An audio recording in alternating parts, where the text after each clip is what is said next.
பிதா குமாரன் பரிசுத்த ஆவியாகிய திரியேக தேவனுக்கு மகிமையாக ஜயன் டிவி மூலமாக தேவ பிள்ளைகளோடு இடைப்படுவது மிக்க மகிழ்ச்சியா இருக்கிறது. என்னுடைய பெயர் ஆலிஸ் ராஜன். கர்த்தர் எனக்கு தந்ததான கிருபைகள் போக்கடிக்கப்படாதபடிக்கு கர்த்தரை மகிமைப்படுத்தும்படியா இந்த நாளில வேத வசனம் என்கிறதான தலைப்பில் உங்களோடு பகிர்ந்து கொள்ளலாம் என்று வாஞ்சித்து கர்த்தருக்கு முன்பாக என்னை தாழ்த்தி நிற்கிறேன். தேவநாமம் மகிமைப்படுவதாக. கர்த்தருக்கு மகிமை உண்டாகட்டும். வேத வசனத்தை குறித்து நான் பேச போகிறேன். வேத வசனம் என்கிறது ஏதோ ஒரு கட்டுக்கதை அல்ல. இங்கே வேதம் தெளிவாக நமக்கு எச்சரிக்கிறது. வேத வாக்கியங்கள் எல்லாம் தேவ ஆவியினால் அருளப்பட்டிருக்கிறது என்று சொல்லி அதை 2 தீமோத்தேயுக்கு எழுதின நிருபம் 3ஆம் அதிகாரத்தின் 15-16 வசனங்களில் நாம் வாசிக்கும் போது கர்த்தருக்கு மகிமை உண்டாகட்டும். நிறைய பேர் ஒரு வேளை சந்தேகத்தில் கேட்கலாம், ஏன் நீங்கள் வேத எழுத்து வேத வசனம் அப்படின்னு பேசுகிறீங்க அப்படி சொல்லி நீங்கள் கேட்கலாம். ஏன்னா நான் பிறந்து எனக்கு புத்தி வந்தப்போ எனக்கு இந்த வேத எழுத்துக்களுக்கு பயப்படும்படிக்கும் இந்த வேத எழுத்துக்களின்படி கூடுமான மட்டும் நடக்க வேண்டும் என்றும் என்னை பெற்றவர்கள் எனக்கு கற்றுக் கொடுத்தார்கள். கர்த்தருக்கு மகிமை உண்டாகட்டும். அதை தான் நான் இந்த நாளில் எல்லாரோடும் பகிர்ந்து கொள்ள போகிறேன். இந்த வேத எழுத்துக்கள் இங்கே கர்த்தருக்கு மகிமை உண்டாக 2 தீமோத்தேயு 3ஆம் அதிகாரத்தின் 16-17 வசனங்களை பார்க்கும்போது வேத வாக்கியங்கள் எல்லாம் தேவ ஆவியினால் அருளப்பட்டிருக்கிறது. ஏன் தேவ ஆவியினால் அருளப்பட்டிருக்கிறது என்று சொன்னால், தேவனுடைய மனுஷன் தேறினவனாகவும் எந்த நற்கிரியையும் செய்ய தகுதியுடையவனாகவும் இருக்கும்படிக்கு அவைகள் உபதேசத்திற்கும் கடிந்து கொள்ளுதலுக்கும் சீர்திருத்தலுக்கும் நீதியை படிப்பிக்குதலுக்கும் பிரயோஜனம் உள்ளவைகளாய் இருக்கிறது என்று வேதம் சொல்கிறது. அப்ப இந்த வேத எழுத்துக்களை எனக்கு சின்ன வயசுல எங்க அப்பா அம்மா மூலமா நான் கற்றுக்கொண்டேன். இப்போ அதுக்கு முந்தின 2 வசனங்களை நீங்க பார்த்தீங்கன்னு சொன்னா கர்த்தருக்கு மகிமை உண்டாகட்டும் 14-15 நாம் பார்க்கும்போது, நீ கற்று நிச்சயித்து கொண்டவைகளில் நிலைத்திரு, அவைகளை இன்னாரிடத்தில் கற்றாய் என்று நீ அறிந்திருக்கிறதும் அல்லாமல் கிறிஸ்து இயேசுவை பற்றும் விசுவாசத்தினாலே உன்னை ரட்சிப்புக்கேற்ற ஞானமுள்ளவன் ஆக்கத்தக்க பரிசுத்த வேத எழுத்துக்களை நீ சிறு வயது முதல் அறிந்தவன் என்று உனக்கு தெரியும். இந்த பரிசுத்த வேத எழுத்துக்களை ரட்சிப்புக்கேற்ற ஞானமுள்ளவன் ஆக்கத்தக்க பரிசுத்த வேத எழுத்துக்கள் உங்களையும் என்னை கேட்கிறதான தேவ பிள்ளைகளே, நீங்க யாரா இருந்தாலும் சரி, எந்த அளவில் கர்த்தருக்குள் வளர்ந்திருக்கிறீர்களோ சரி, இந்த வேத எழுத்துக்கள் கிறிஸ்து இயேசுவை பற்றும் விசுவாசத்தினாலே ஞானமுள்ளவனாய் என்னை புத்திமானாய் என்னை ஞானவானாய் ஆக்கத்தக்க உன்னை ரட்சிப்புக்கேற்ற ஞானமுள்ளவன் ஆக்கத்தக்க பரிசுத்த வேத எழுத்துக்கள் என்று இங்கே வேதம் சொல்கிறது. எதையும் நான் சுயமா சொல்ல விரும்பல. கர்த்தருக்கு மகிமை உண்டாகட்டும். ரட்சிப்புக்கேற்ற ஞானம், அந்த ரட்சிப்புக்கேற்ற ஞானம், நான் இயேசுவை சிறு வயதுல நான் ரட்சிக்கப்பட்டேனா இல்ல, ஆனா அவர் தான் தெய்வம் எங்க அப்பா அம்மா எனக்கு சொல்லி கொடுத்தாங்க. ஆண்டவருக்கு மகிமை உண்டாகட்டும். அந்த தெய்வத்துக்கு பயந்து நடக்க வேண்டும். அவர் முன்னாடி முழங்கால் படியிட்டு ஜெபிக்க வேண்டும். அவரோடு பேச வேண்டும். இந்த வேத எழுத்துக்களை மனப்பாடம் பண்ண வேண்டும். மனப்பாடம் பண்ணலன்னா அன்னைக்கு ஏதாச்சும் ஒரு வசனம், எங்க வீட்டுல குடும்ப ஜெபம் நடக்கும் போது அந்த ஜெபத்துக்கு முன்னாடி சாப்பாடு கிடையாது. அந்த ஜெபத்தின் பொழுது அப்பாட்ட மட்டும்தான் பைபிள் இருக்கும். எங்களுக்கெல்லாம் அன்னைக்கு பைபிளே கிடையாதுங்க. அப்ப எந்த வசனத்தை நாங்க கற்றுக்கொள்ள முடியும் சிறு வயதுல? ஆனாலும் யார் என்ன சொல்றாங்க, சின்ன வசனம் இருந்துச்சுன்னா அப்படியே உற்று கேட்பேனா. ரொம்ப ஈஸியா சொல்றது, என் தகப்பனும் என் தாயும் என்னை கைவிட்டாலும் கர்த்தர் என்னை சேர்த்துக் கொள்வார். ஏன்னா 2 லைன்ல முடிஞ்சிடும். ஏசு கண்ணீர் விட்டார், ஜீவப்பம் நான் சீக்கிரமா முடிஞ்சிடும். பெருசெல்லாம் மனப்பாடம் பண்ற அளவுக்கு சக்தி கிடையாது. ஆண்டவருக்கு மகிமை உண்டாகட்டும். ஏன் சொன்னதையே சொல்றேன்னு சொல்லுவாங்க. ஆனால் நான் உற்று கவனித்த காலங்கள் உண்டு. ஆண்டவருக்கு மகிமை உண்டாகட்டும். இன்று தேவனை மகிமைப்படுத்தும்படிக்கு நான் சொல்ல விரும்புகிறதெல்லாம், நீ கற்று நிச்சயித்து கொண்டவர்களில் நிலைத்திரு. நான் எப்படி கற்றுக்கிட்டேன், என்னை எந்த பக்தியில என்னை வளர்த்தாங்க, அந்த கற்றுக்கொண்ட காரியங்களில் நிலைத்திருக்க வேண்டும் என்று சொல்லி கர்த்தருக்கு மகிமை உண்டாகட்டும். 1983ஆம் வருடத்தில் எனக்கு திருமணமானது. 84ஆம் வருடம் அக்டோபர் மாதம் 21ஆம் தேதி இங்கே சியோன் பெந்தேகோஸ்தே சபையில பாஸ்டர் நல்லையா அவர்கள் அந்த நாட்களிலே சபை போதகராய் இருந்த பொழுது, மேய்ப்பனாய் இருந்த பொழுது, அவர் தேவதாசன் என்று சொல்றதான வருகையின் தூதன் ஆசிரியரை வைத்து இங்கே ஒரு கன்வென்ஷன் நடத்தினார். அந்த கன்வென்ஷன்ல ஆண்டவருக்கு கர்த்தருக்கு மகிமை உண்டாகட்டும். என்னிடத்தில் குறைகள் உண்டு என்று நான் உணர்ந்து கொண்டேன். கர்த்தரை ஏற்றுக்கொண்டு ரட்சிக்கப்பட்டவர்கள் பெற்றிருந்த சந்தோஷத்தை நான் அங்கே உணர்ந்து கொள்ள கர்த்தர் எனக்கு கிருபை தந்தார். அப்படி இருக்கும்போது நான் அதிக துக்கத்தோடு கூட 19, 20, 21 அந்த 20ஆம் தேதி ராத்திரியில நான் ஜெபித்த போது ஆண்டவரே எனக்கு கிருபை தாங்க, என்னிடத்தில் உள்ள குறைகளை மாற்றுங்க என்று சொல்லி ஜெபித்து விட்டு சாதாரணமாக தான் நான் சபைக்கு போனேன். கர்த்தர் 21ஆம் தேதி சபையில் வைத்து என்னை அபிஷேகித்தார். இதுதான் அபிஷேகமா இருக்குமா? இதை நான் எப்படி சொல்ல முடியும்? யார் என்ன நம்புவான்னு நினைச்சிட்டு இருக்கும்போது வெளியில வந்து எல்லாரும் praise the Lord, கர்த்தர் உங்களை அபிஷேகிச்சார், எப்ப ஞானஸ்நானம் பெற போறீங்கன்னு கேட்டாங்க. ஆண்டவருக்கு மகிமை உண்டாகட்டும். என்னை கேட்டுக்கொண்டிருக்கிற தேவ பிள்ளைகளே, சொன்ன கதை கேட்கறதுக்கும் நல்லா இருக்கும், பேசுறதுக்கும் நல்லா இருக்கும். ஆனா தேவ நாம மகிமைப்படும்படிக்கு நான் தெரிந்து கொண்ட வேத பாகம் நீதிமொழிகளின் புத்தகம் 3ஆம் அதிகாரம். அந்த 3ஆம் அதிகாரத்தின் 1 - 5 வசனங்களை நான் கர்த்தர் நாம மகிமைக்காய் பகிர்ந்து கொள்ள விரும்புகிறேன். ஆண்டவருக்கு மகிமை உண்டாகட்டும். இங்கே வேதம் தெளிவாக சொல்கிறது, நாம் கற்று நிச்சயித்துக் கொண்டவர்களில் நிலைத்திருக்க வேண்டும் என்று சொல்லி. இங்கே வசனம் சொல்கிறது 3ஆம் அதிகாரம், என் மகனே, என் போதகத்தை மறவாதே, உன் இருதயம் என் கட்டளைகளை காக்க கடவது. அவைகள் உனக்கு நீடித்த நாட்களையும் தீர்க்காயுசையும் சமாதானத்தையும் பெருக பண்ணும். என்னது? போதகமானது, கட்டளையானது நமக்கு நீடித்த நாட்களையும் தீர்க்காயுசையும் சமாதானத்தையும் பெருக பண்ணுகிற காரியமா இருக்கிறது. கிருபையும் சத்தியமும் உன்னை விட்டு விலகாதிருப்பதாக. நீ அவைகளை உன் கழுத்திலே பூண்டு அவைகளை உன் இருதயமாகிய பலகையில் எழுதிக்கொள். அதனால் தேவனுடைய பார்வையிலும் மனுஷருடைய பார்வையிலும் தயையும் நட்புத்தியும் பெறுவாய். உன் சுய புத்தியின் மேல் சாயாமல் உன் முழு இருதயத்தோடும் கர்த்தரில் நம்பிக்கையாயிருந்து என்று சொல்லி காரியங்கள் கடந்து போகிறது. நம்முடைய சுய புத்தியின் மேல் சாயாம கர்த்தர் மேல் நம்பிக்கையா இருந்து அன்றைக்கு கற்றுக்கொண்ட, நம்ம சிறு வயதில் கற்றுக்கொண்ட காரியங்களை விட்டு விடாதபடிக்கு அதிலே வளர்ந்து பெருகுகிறவர்களாய் நாம் வளர்ந்து பெருகிறவர்களாய் கர்த்தருடைய சத்தியத்தை அறிந்து அவைகளை நிலைத்து நிற்கிறவர்களாய் அவைகளை மறந்து வலது இடதுபுறம் சரிந்து போகாதபடிக்கு கர்த்தருக்கு மகிமை உண்டாகட்டும். உங்களையும் என்னையும் மீட்டு ரட்சித்து என்னை ரட்சித்து கொண்ட என் தேவாதி தேவனுக்கு சாட்சியாக அவருடைய நாமத்து மகிமைக்காக அவருடைய நாம மேன்மைக்காக பிரஸ்தாபத்திற்காக அவரை உயர்த்தும்படிக்கு இந்த வேத எழுத்துக்களை குறித்து நான் கர்த்தருடைய பிள்ளைகளோடு பகிர்ந்து கொள்ள வேண்டும் என்று வாஞ்சிக்கிறேன். ஏன் என்று சொன்னால் இங்கே எபிரேயருக்கு எழுதின நிருபம் 4ஆம் அதிகாரத்தின் 12ஆம் வசனம் சொல்கிறது, தேவனுடைய வார்த்தையானது ஜீவனும் வல்லமை உள்ளதாயும் இருபுறம் கருக்குள்ள எந்த பட்டயத்திலும் கருக்கானதாயும் ஆத்துமாவையும் ஆவியையும் கணுக்களையும் ஊனையும் பிரிக்கத்தக்கதாக உருவ குத்துகிறதாயும் இருதயத்தின் நினைவுகளையும் யோசனைகளையும் வகை அறுக்கிறதாயும் இருக்கிறது என்று சொல்லி இந்த வேத வசனம் ஜீவனுள்ள வேத வசனம். என்னை மீட்டுக் கொண்ட என் கர்த்தராகிய இயேசு கிறிஸ்து ஜீவனோடு இருக்கிறார். யோபு சொல்கிறார், என் மீட்பர் உயிரோடு இருக்கிறார். என்னை ரட்சித்த இயேசு கிறிஸ்து உயிரோடு இருக்கிறார். அவர் உயிரோடு இருக்கிறபடினால இந்த வார்த்தைகள் இதில் எழுதப்பட்டிருக்கிற ஒரு உறுப்பு கூட சாதாரணமா எழுதப்பட்டது இல்லைங்க.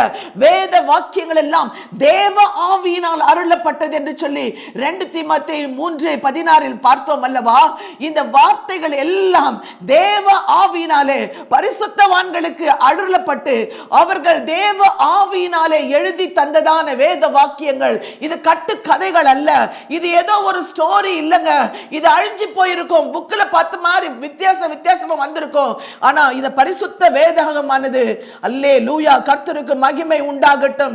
இங்கே யோவான் 1ஆம் அதிகாரத்திலே நாம் வாசிக்கும் போது, ஆதியிலே வார்த்தை இருந்தது, அந்த வார்த்தை தேவனிடத்தில் இருந்தது, அந்த வார்த்தை தேவனாய் இருந்தது, அவர் ஆதியிலே தேவனோடு இருந்தார், சகலமும் அவர் மூலமாய் உண்டாயிற்று, உண்டானதொன்றும் அவராலே அல்லாமல் உண்டாகவில்லை. நான் கற்றுக்கொண்டேன். நான் வளர்ந்து வரும்போது, கர்த்தரை ரட்சித்த பொழுது, நான் வேத வசனங்களை ஆராய தொடங்கின போது, ஆதியிலே வார்த்தை இருந்தது, அந்த வார்த்தை தேவனிடத்தில் இருந்தது, அந்த வார்த்தை தேவனாய் இருந்தது. நான் இதை இன்றைக்கு நான் ஏதோ ஒரு வேத புத்தகம் என்றோ அல்லது ஏதோ ஒரு பரிசுத்த வேதாகமம் என்று மற்றவர்கள் கடைபிடிக்கிறது போல கடைபிடிக்க வேண்டிய காரியம் என்று நினைக்கவில்லை. என் தேவனாய் நான் இதை எண்ணுகிறேன். கர்த்தருக்கு முன்பாக அவருடைய நாம மகிமைக்காக ஆதியிலே வார்த்தை இருந்தது, அந்த வார்த்தை தேவனிடத்தில் இருந்தது, அந்த வார்த்தை தேவனாய் இருந்தது. அந்த வார்த்தை இன்றைக்கு என் கரங்களிலே கொடுக்கப்பட்டிருக்கிறது. இந்த ஜீவ வார்த்தை, இந்த தேவனுடைய வார்த்தை ஜீவனுள்ளதா இருக்கிறது. கர்த்தருக்கு மகிமை உண்டாகட்டும். என்னை கேட்டுக்கொண்டிருக்கிற தேவ பிள்ளைகளே, நீங்கள் எந்த நோக்கத்தோடு வேதங்களை திறந்து வாசிக்கிறீர்கள்? எந்த நோக்கத்தோடு வேத புத்தகத்தை மற்றவர்களை திருப்தி செய்ய வாசிக்கிறோமா, அல்லது இந்த வேத வாக்கியங்கள் என்னை வாழ வைத்த வாக்கியங்கள்? கர்த்தருக்கு மகிமை உண்டாகட்டும். வேத எழுத்துக்கள் தேவ ஆவியினால் அருளப்பட்டது. தேவனுடைய வார்த்தையானது ஜீவன் உள்ளது. அந்த ஜீவன் எனக்குள்ளே இருக்கிறது. இயேசு எனக்குள்ளே வாழ்ந்து கொண்டிருக்கிறார். என் மீட்பர் உயிரோடு இருக்கிறார். என்னை ரட்சித்தவர் உயிரோடு இருக்கிறார்.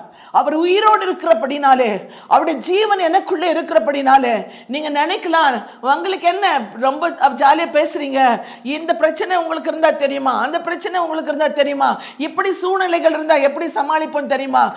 தேவ பிள்ளைகளே, விசுவாசிகளே, என்னை கேட்டுக்கொண்டிருக்கிறது யாராயிருந்தாலும் சரி, நீங்கள் இயேசு கிறிஸ்துவை விசுவாசிங்க. அவராலே அல்லாமல் ரட்சிப்பே இல்லைங்க. ஆண்டவருக்கு மகிமை உண்டாகட்டும். அவர்தான் நம்முடைய மீட்பர், அவர்தான் நம்முடைய ரட்சகர். தேவனாகிய கர்த்தர் ஆதியிலே ஆதாமை உண்டாக்கின பொழுது, மனுஷனை உண்டாக்கின பொழுது, அங்கே வேதாகமம் தெளிவாக சொல்கிறது. ஆதியாகமம் 1:26 தேவன் தமது சாயலாகவும் தமது ரூபத்தின் படியும் மனுஷனை உண்டாக்கினார், அவர்களை ஆணும் பெண்ணுமாக உண்டாக்கினார். அந்த 28 சொல்லுது, நீங்கள் பலுகி பெருகி பூமியை நிரப்பியதை கீழ்ப்படுத்தி அதை ஆண்டு கொள்ளுங்கள் என்று சொல்லி தேவனாகிய கர்த்தர் ஆதாமையும் ஏவாளையும் ஆசீர்வதித்தார். அந்த ஆசீர்வாதத்தை அவங்க இழக்கலங்க. இன்னைக்கு அந்த ஆசீர்வாதம் நினைப்பூட்டுதலாய், எனக்கு வழிகாட்டியாய், கர்த்தருக்கு மகிமை உண்டாகட்டும். இதை புரிந்து கொள்வதற்கு ஒரு காரியத்தை நான் சொல்ல விரும்புறேன். டிரைவிங் பண்ணணும்னா எப்படி சீட்ல உட்காரணும், எப்படி சீட் பெல்ட் போடணும், கண்ணாடி ரியர் கிளாஸை எப்படி அட்ஜஸ்ட் பண்ணணும், ஃப்ரண்ட்ல இருக்கிற கண்ணாடி மிரரை எப்படி அட்ஜஸ்ட் பண்ணணும், என்னுடைய நோக்கம் எப்படி இருக்கணும், பிரேக் எங்க இருக்கு, ஸ்டேரிங்கை எந்த அளவு திருப்பணும், எல்லாம் அறிந்திருந்தாதாங்க நான் சேஃபா வண்டியில உட்கார்ந்து இருக்கிறவங்களை ஓட்டின்னு போக முடியும். அவங்கள பத்திரமாய் கொண்டு போய் ஒரு இடத்துல சேர்க்க முடியும். எனக்கு இது ஒண்ணுமே தெரியலனா, எனக்கும் கார் இருக்கு, நானும் ஓட்டுமேன் ஏறி உட்கார்ந்தா அதன் முடிவு எப்படி இருக்கும்? பரிதாபமா இருக்கும். நீங்களே அது புரிஞ்சுக்குவீங்கன்னு நினைக்கிறேன். அது எனக்கு மட்டும் கேடு உண்டாக்காதுங்க. ரோட்ல போறோம், road is a public road. நிறைய பேர் பைக்லயும் கார்லயும் எதேதோ அவங்க வாகனங்கள்ல போயிட்டு இருக்கிறாங்க. தெரியாத ஒருத்தன் வாகனத்தை எடுத்துட்டு அந்த ரோட்ல போகும்போது பக்கத்துல போறவங்களுக்கும் மற்றவர்களுக்கும் உபத்திரவத்தையும் மரணத்தையும் சம்பவிக்கும் காரியங்களை உருவாக்குகிற ஒரு காரியமாய் மாறிவிடும். தேவ பிள்ளைகளே, ஒரு டிரைவிங்க்கு, ஒரு கார் ஓட்டுறதுக்கே இத்தனை நிபந்தனைகள், இத்தனை காரியங்களை ஜாக்கிரதையா கடைபிடிக்கணும்னா நம்முடைய வாழ்க்கை, எனக்கு ஜீவன் தந்த ஆண்டவர், என்னை நேசித்த ஆண்டவர், எனக்காக தம்மையே ஒப்பு கொடுத்த ஆண்டவர், அவருடைய ரத்தத்தையே சிந்தி என்னுடைய பாவங்களை கழுவி நான் எப்படியாகிலும் அவருடைய பிள்ளையாய் மாறிவிட வேண்டும், அந்த நித்திய ராஜ்யத்திற்கு பங்காளியாய் மாற வேண்டும் என்று சொல்லி அனாதி தீர்மானத்தின்படி என்னை என் தாயின் கருவில் தெரிந்து கொண்ட கர்த்தர் என் பேரில் எத்தனை நோக்கமா இருப்பார். அவருக்கு பிரியமான வாழணும்னா நிச்சயமா இந்த வேத எழுத்துக்களை நான் அறிந்தவளாய் இருக்க வேண்டும். இந்த வேத எழுத்துக்களை அறிந்தவளாய் மாத்திரமல்ல, இதில் எழுதியிருக்கிறவர்களின் படி செய்கிறவர்களாயும் இருக்க வேண்டும்.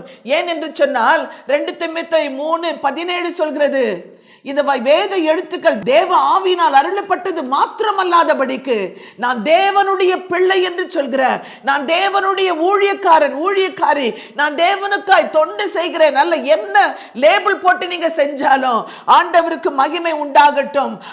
தேவனுடைய மனுஷன் தேறினவனா இருக்கணும்.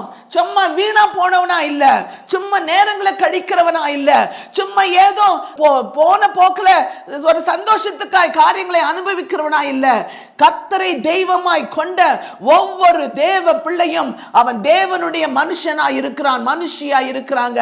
அந்த தேவனுடைய மனுஷன் தேறினவனா இருக்க வேண்டும் என்பதுதான் தேவனுடைய நோக்கமாய் இருக்கிறது, விருப்பமாய் இருக்கிறது.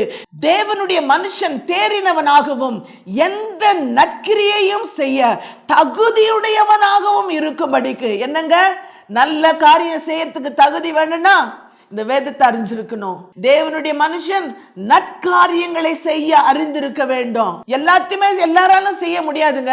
கூடுமான மட்டும் எனக்கு இருக்கிற பலனுக்கு தகுந்தபடி, எனக்கு இருக்கிற திராணிக்கு தக்கதாய், என்னாலான மட்டும். நம்மை பார்க்கிறவர்கள் நமக்கு கொடுக்கிற சர்டிபிகேட் இல்லைங்க. ஆண்டவர் என்னை ஆராய்ந்து அறிந்திருக்கிறார். அவருக்கு தெரியும் நான் எத்தனை வெளிப்படையாய், எத்தனையாய் உண்மையாய் உத்தமமாய் கர்த்தருக்காய் நிற்கிறேன், வாழ்கிறேன், அவரை மகிமைப்படுத்துகிறேன் என்று சொல்லி. தேவனுக்கு மகிமை உண்டாகட்டும். இந்த வேத எழுத்துக்கள் கொடுக்கப்பட்டதின் நோக்கம் தேவனுடைய மனுஷன் தேறினவனாகவும் எந்த நற்கிரியையும் செய்ய தகுதி உடையவனாகவும் இருக்கும்படிக்கு. அவைகள் உபதேசத்துக்கும் எனக்கு போதனையை கொடுக்குதுங்க. அவைகள் உபதேசத்துக்கும் சீர்திருத்தலுக்கும். ஒருவேளை என்னுடைய காரியங்கள், என்னுடைய வழிகள், என்னுடைய வாழ்க்கை சரியில்லாம சீர்கட்டு இருந்தா அதை சீர்படுத்துகிறதற்கும் நீதியை படிப்பிக்குதலுக்கும் ஆண்டவருக்கு மகிமை உண்டாகட்டும். அவைகள் உபதேசத்துக்கும் கடிந்து கொள்ளுதலுக்கும். நான் தப்பா போனேனா, வலது இடதுபுறம் போனா முதல் சொல்லுவாங்க, சரியா போல, கொஞ்சம் சரியா நடந்துக்கோ, சரி பார்த்து நடந்துக்கோ, வழிக்கு விழுந்துருவ, கத்தியில எடுக்காத, வெட்டிக்குவ, இன்ஸ்ட்ரக்ஷன் கொடுப்பாங்க பேரண்ட்ஸ், முதியோர்கள். இல்லைன்னா என்ன நடக்கும்? வெட்டிட்டு பிறகு ஐயோ வெட்டிட்டனே, ஐயோ விழுந்துட்டனே அப்படின்னு சொல்லும் போது, சொன்னேன்ல, நான் அப்பமே சொன்னேன்ல, நீ கேட்டியா, கடிந்து கொள்வாங்க. அவங்க என்ன திட்டுறாங்க, நானே அடிபட்டிருக்கிறேன், நானே வெட்டிக்கிட்டேன், ரத்தம் போயிட்டு இருக்கு, அதுக்கு ஒன்றும் சொல்லாம என்ன திட்டுறாங்கன்னா, சொன்னப்ப நான் கேட்காம போனதுனால தான் எனக்கு சம்பவம் நடந்துச்சு. எச்சரிப்பின் சத்தத்தை நாம் கேட்டு அதன்படி நடக்க வேண்டும். இந்த வேத எழுத்துக்கள் உபதேசத்திற்கும் கடிந்து கொள்ளுதலுக்கும் சீர்திருத்தலுக்கும் நீதியை படிப்பிக்குதலுக்கும் கர்த்தருக்கு மகிமை உண்டாகட்டும். ஏன் இது நீதியை படிப்பிக்க வேண்டும்? என் தேவனாகிய கர்த்தர் அவர் நீதி உள்ளவர், அநீதியை விரும்பாதவர், அநீதியை பார்க்க மாட்டாத சுத்த கண்ணர் அவர்.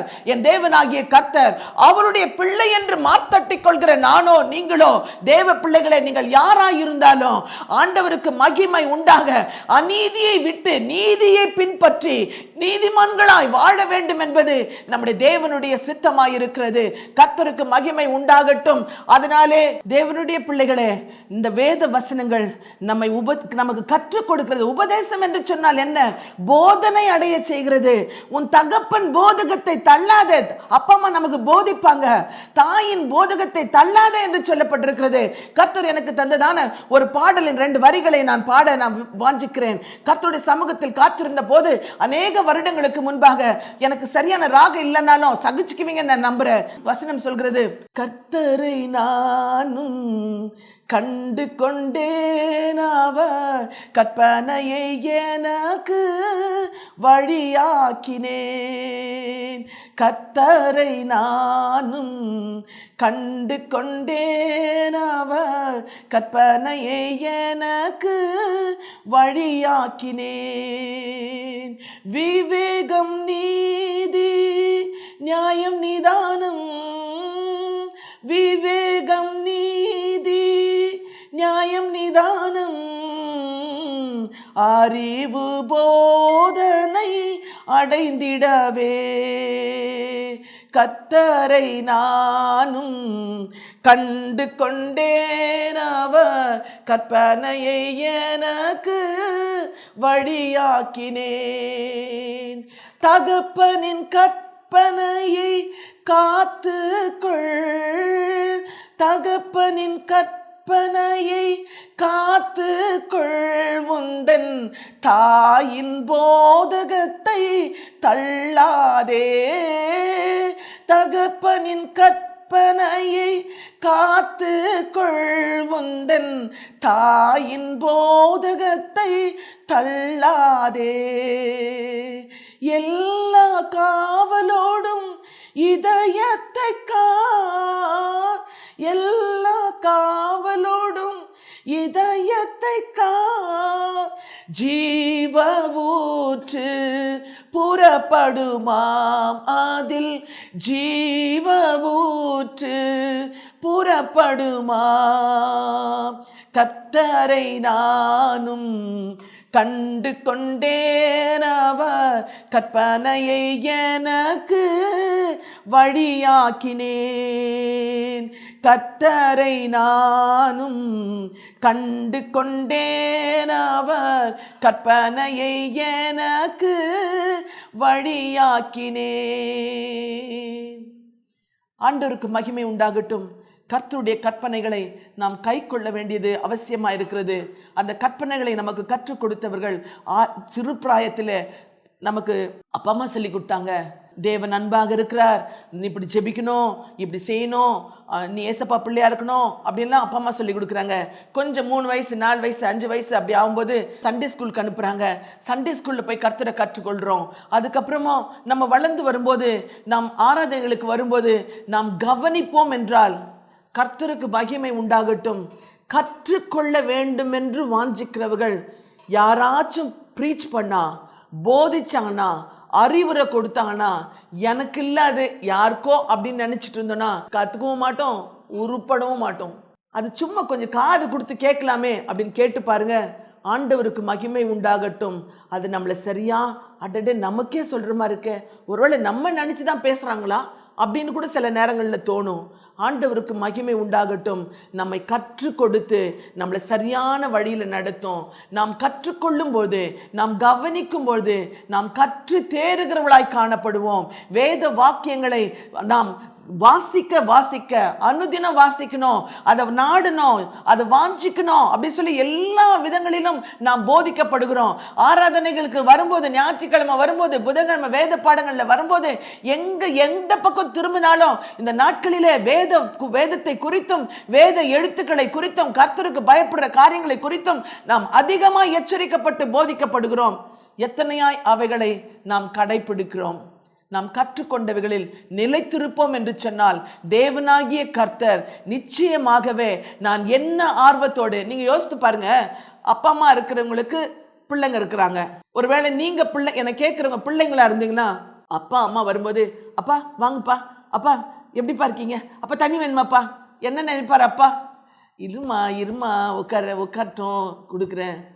அப்பா வந்துருக்கிறாரு, நான் பாட்டுக்கு ஏதோ டிவி பார்க்குறேன், நான் அது ஏதோ விளையாடிட்டு இருக்கிறேன் அப்படின்னா, அந்த அப்பாவுக்கு விளையாட்டில் அப்பாவை கவனம் செலுத்தாத பிள்ளை மேலே பாசம் அதிகமாகுமா? அல்ல, அப்பா வாங்கப்பா எவ்வளோ நேரம்ப்பா, ஏன்ப்பா லேட்டாக வந்தீங்க, அவனு மூச்சுக்கு அப்பா அப்பான்னு அப்பாவை சுற்றி வர பிள்ளை மேலே என்ன ஒரு பாசம் அப்பா அம்மாவுக்கு இருக்கும். நீங்கள் எந்த பிள்ளையா இருக்க விரும்புகிறீங்க? தேவனாகிய கர்த்தர் உங்களையும் என்னையும் சிருஷ்டித்து அவருடைய சொந்த பிள்ளையாய் மாற்றி இருக்கிறார். கர்த்தர் எனக்கு தருணங்களை கொடுப்பார் என்று சொன்னால் நான் நிச்சயமாக இன்னொரு முறை நான் பகிர்ந்து கொள்ள வாஞ்சிக்கிறேன். நான் எல்லாத்தையும் போட்டு குழப்பாதபடிக்கு நான் முடிக்க விரும்புகிறேன். நம்ம தேவனுக்கு பிரியமான பிள்ளைகளாய் வாழ வேண்டும்.